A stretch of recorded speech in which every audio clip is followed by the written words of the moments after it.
Assalamualaikum warahmatullahi wabarakatuh. Perkenalkan, saya Isa Muhammad Ibrahim sebagai guru matematika di SMA Negeri 7 Garut. Di sini saya akan mendeskripsikan tentang suatu permasalahan siswa yang terjadi di sekolah saya, yaitu siswa tersebut diindikasikan atau terindikasi jarang sekali untuk masuk ke sekolah. Memang jarang masuk ke sekolahnya itu bukan hanya pada mata pelajaran saya, tapi untuk mata pelajaran yang lainnya.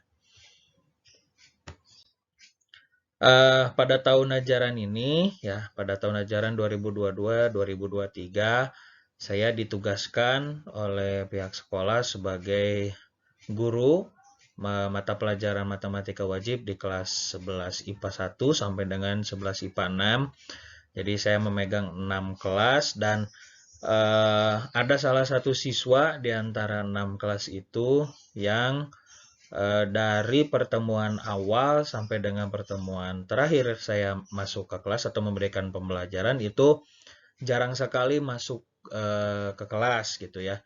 Hanya beberapa kali saja masuk ke kelas. Nah, kalaupun dia masuk ke kelas atau datang ke sekolah itu sering terlambat ya atau tidak sesuai dengan waktu masuk yang sudah ditentukan. Kalau dilihat dari jadwal pelajaran itu seharusnya pukul 7.00 itu sudah mulai pembelajaran, tapi dia itu 7.15 atau bahkan sampai 7.30 dia baru masuk ke kelas. Ya, jadi kalaupun dia masuk sekolah sering terlambat, tapi selebihnya di daftar hadir atau dari kehadirannya dia jarang sekali untuk masuk ke kelas. Lalu siswa tersebut juga terlihat tidak bersemangat, ya, terlihat lemas ketika jam pelajaran berlangsung. Ini bukan hanya pada pelajaran saya, tapi juga saya mendapatkan laporan dari pelajaran-pelajaran yang lainnya juga sama siswa tersebut itu terlihat lemas, terlihat tidak termotivasi. Juga siswa tersebut jarang sekali untuk mengerjakan tugas yang diberikan oleh guru-guru gitu ya. Nah, ketika saya gali informasi ya dari berbagai sumber, termasuk juga saya coba tanyakan, saya berdiskusi dengan siswa tersebut, uh, dia memberikan alasan kenapa seperti itu. Yang pertama, jarak rumah ya, jarak rumah siswa tersebut ke sekolah itu dirasa terlalu jauh gitu ya. Kemudian siswa tersebut juga sering mengeluhkan tidak punya uang untuk mengisi bensin kendaraannya. Dia datang ke sekolah menggunakan motor, selalu beralasan bahwa saya tidak memiliki uang, Pak, atau uangnya kurang untuk membeli bensin. Itu. Jadi kadang suka habis bensinnya di tengah jalan. Terus siswa tersebut juga sering mengeluhkan kelelahan karena jadwal sekolah itu sampai dengan sore hari. Memang kalau dari hari Senin dan Selasa itu pukul 14.55 sudah selesai. Hari Rabu dan Kamis itu pukul 15.50.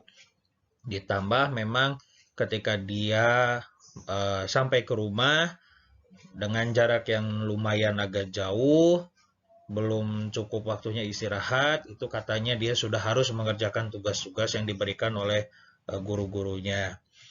Nah, kemudian dia juga sering mengeluhkan kondisi cuaca, katanya kalau memang cuacanya sedang hujan, hujan cukup deras, itu dia khawatir ada longsor atau jalannya licin, jadi tidak bisa memacu kendaraannya dengan cepat atau malah dia beralasan karena cuaca takut ini itu, jadi akhirnya dia memilih tidak sekolah.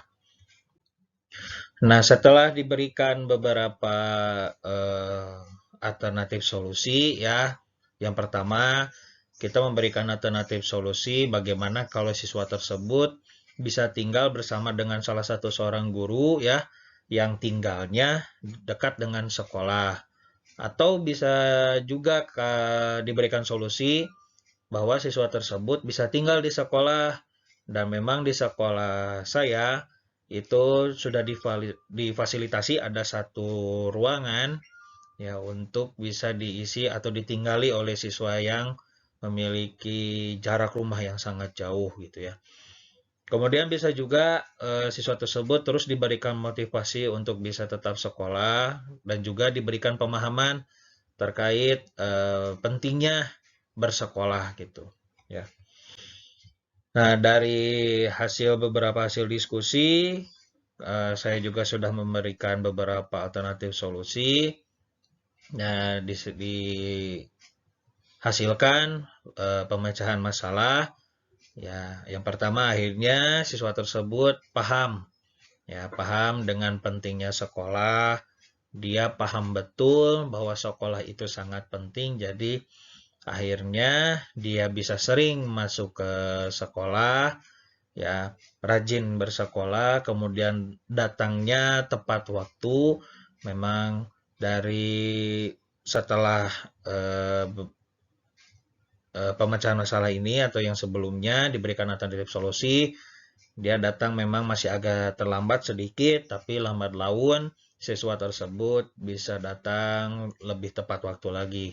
Kemudian hasil dari pemecahan masalah tersebut, akhirnya dia bisa lebih rajin dalam mengerjakan tugas ya. Siswa lebih rajin mengumpulkan tugas, mengerjakan tugas dengan baik, dan pada akhirnya siswa tersebut terlihat jauh lebih semangat untuk bisa bersekolah. Uh, Beberapa pihak yang saya temui untuk bisa menyelesaikan permasalahan siswa tersebut, ya saya berkonsultasi dengan wali kelas siswa tersebut.